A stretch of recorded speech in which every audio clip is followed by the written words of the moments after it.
Hey guys, welcome back to my channel. Today I have for you a video in what has become kind of a series on my channel, which is what I wish I'd known about having a C-section and things that never came up in discussions with my doctor, things that I never saw online in articles that I was reading and preparing for my C-section, just little things here and there.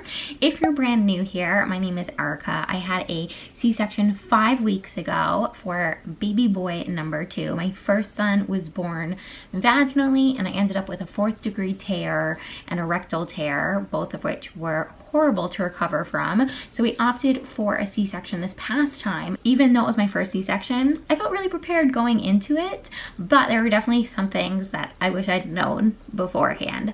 So let's jump in. The very first thing that I wish I'd known is actually something that could apply to all my expecting mamas out there, regardless if you are having a C-section or if you are having a vaginal birth. Went into spontaneous labor, I think it was about a week before I was supposed to have my scheduled C-section. And here's the thing that I wish I would have known. I wish I would have known that the hospital entrance, so to get into the hospital, to get into your labor and delivery ward, will be closed if it's after hours. Duh. Seems like such an obvious one, right? But I had never, first of all, it never crossed my mind that I was going to go into spontaneous labor with a scheduled C-section.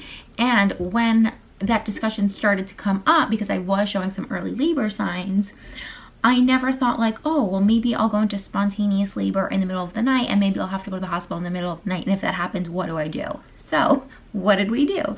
We drove to the hospital. It was at about 2:45 in the morning, tried to go through the main entrance. Obviously it was closed. Everyone was sleeping. And there was a sign that said, you know, if you're coming after hours, you have to enter through the ER. And so my husband had to go back to the car, pick me up, and then we had to drive around to the ER, which, like, if you're not experiencing contractions and you're not about to give birth, is not a big deal. But when you're experiencing contractions and you're in a lot of pain, every second counts. So mamas out there, just from me to you, ask your hospital, or I'm sure it's like a quick Google of your hospital, what the hours are and what you should do in case you go into spontaneous labor during the night and the main entrance is closed.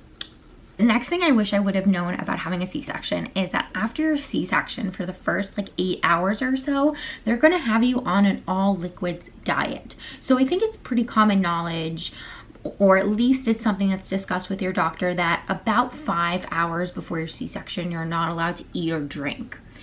Okay, that I knew.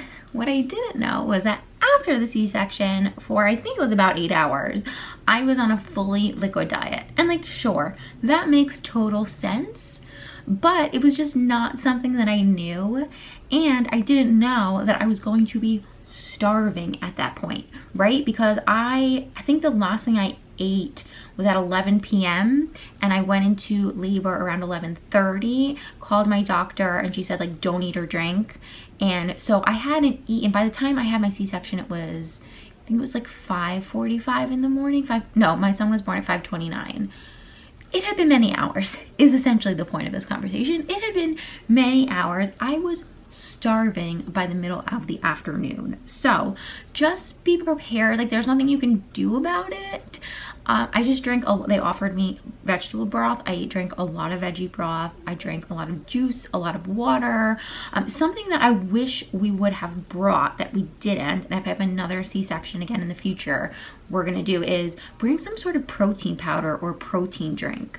Ask your doctor beforehand if that's allowed. I imagine it would be because it's liquid, but that might be a way of like getting around the extreme hunger. This is my biggest one, and the one that I wish I would have known ahead of time, just so I could prepare myself mentally for the embarrassment, I guess.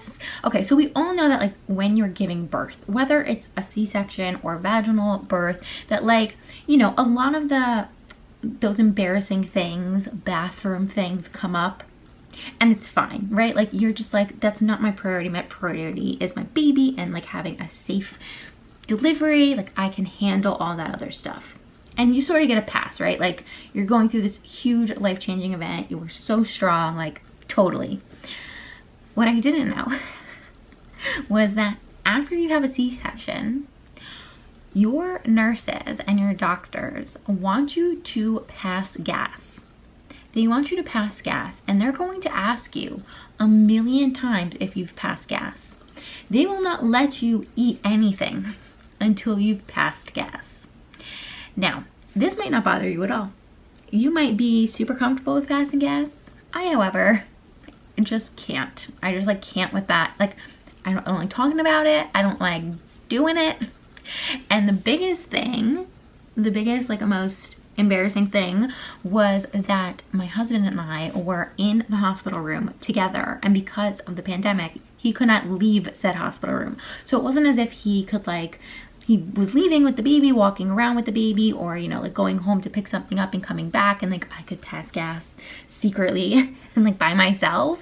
No, he and I were in the hospital room. He could not leave the hospital room. And the nurses kept asking me over and over again if I had passed gas. And then the worst part was that I had to in front of him, and I did.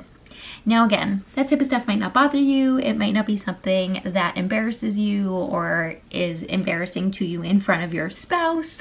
That's friggin' awesome. I wish I was like that. I really do, but I'm not. I get so embarrassed so easily when it comes to like bathroom stuff, and I just don't like talking about it or discussing it in front of my husband.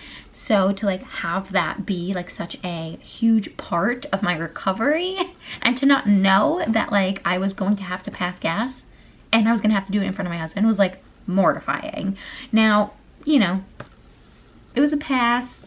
We don't talk about it anymore. It's fine, but just giving y'all ladies a heads up, if you are like me and that sort of thing is embarrassing and it's just not something you do in front of your partner, then start to prepare yourself now mentally, because it's gonna come up. Another thing that I wish I would have known in relation to the passing of the gas is that apparently chewing gum can help. So I remember sitting in my hospital. So after the nurses and the doctors had told me like, you have to pass gas, you have to pass gas, you can't eat until you pass. And that was my biggest thing, was that like I was freaking starving at this point, like starving. I would do anything to eat and like get something to eat. So I was like, okay, I need to pass gas and I need to do this quickly. How? So I Googled like how to pass gas after a C-section quickly. And what came up was apparently that chewing gum can help pass gas. So ladies, if you're having a C-section, pack a pack of gum in your bag. I don't know, I can't like speak to my own experience with this. I don't know if it works for sure. If you've tried this and had success in the past, please let us know down in the comments. But I mean, it's definitely something worth just throwing in your purse, throwing in your bag. I also wrote standing and moving and rocking can help with passing gas too, and that's what helped with for me.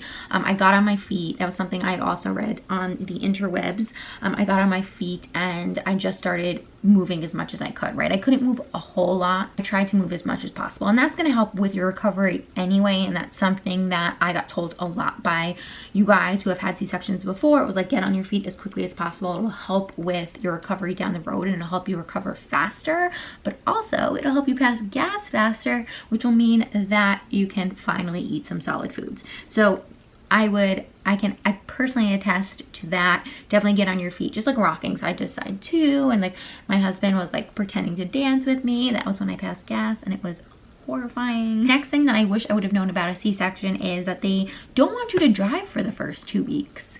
This was one that like obviously makes a whole lot of sense, but I didn't know. I had no idea. Like I was in a really privileged and lucky position. My in-laws were staying with us for the first month after I had had my C-section. So I didn't have to worry about driving myself anywhere.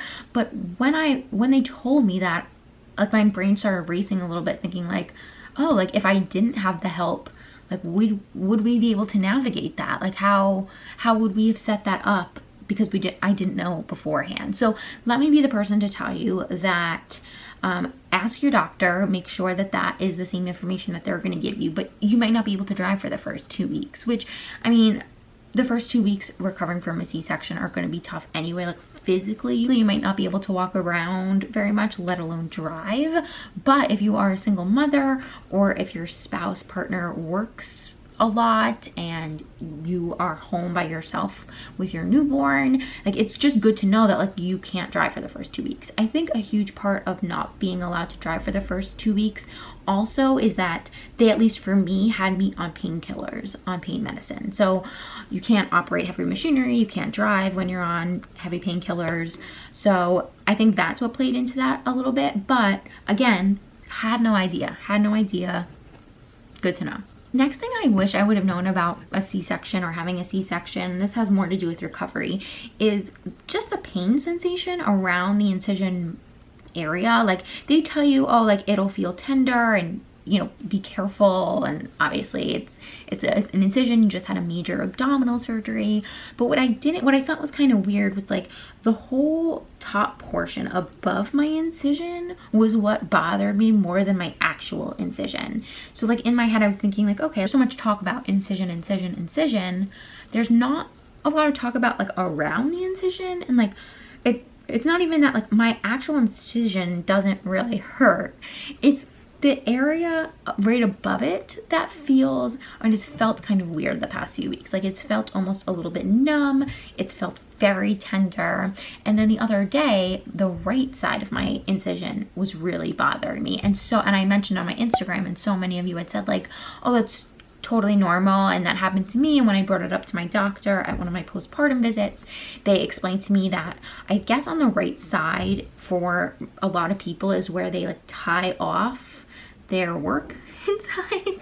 I'm not a doctor, I don't really know, but inside it's where they like tie things off. So that's why that side might be more, it might be more pain or might be more tender than the other side.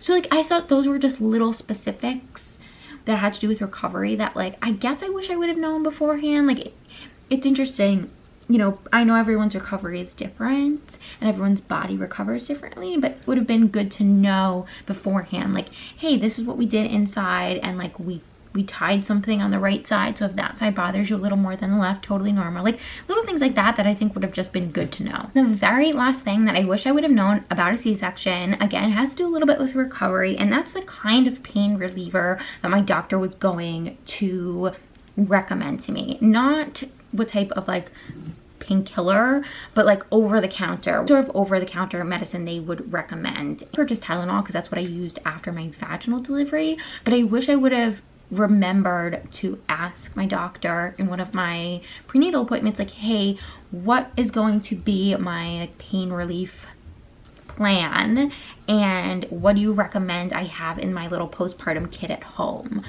Because while I was in the hospital, they were giving me, in addition to like the painkiller, they were giving me a mix of Tylenol and Motrin. And we had the Tylenol at home, but we didn't have Motrin. So the first day that we came home, I had to send my husband back out to the pharmacy to grab some Motrin, which wasn't a huge deal. But like when you get home from the hospital, that very first day, the last thing your partner wants to do is have to like go back out and grab something. So just a heads up, like I would definitely ask your doctor if they have any sort of recommendations for your postpartum kit. Make sure all of that is in place as soon as possible. Okay guys, and that's everything I wish I would have known about having a C-section. If there's anything that I forgot or anything that you experienced that you want to contribute to the conversation, definitely leave it down in the comments below. Don't forget to subscribe, and I'll see you in my